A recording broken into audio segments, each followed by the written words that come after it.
Teenage pregnancy. Maagang nakabuntis o nabuntis ang mga kabataan dahil sa kuryosidad sa nakikitang video sa social media or TV na may panggagahasa. Pa, nabuntis ko ang aking kasintahan.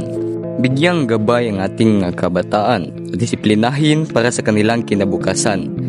Ang mga guro at magulang ang magturo o magsabi sa mga maaaring magdulot ng pressure nito para maiwasan ng mga kabataan ang maagang makabuntis o mabuntis. Ipakalat sa social media na bawal mag-sex ang mga kabataan dahil wala pa silang mga trabaho para tustusan ang kanilang responsibilidad bilang magulang. Kailangan natin magkaroon ng pag-unawa, pagmamahal at suporta sa mga taong nakakaranas ng maagang pagbubuntis o nakabuntis.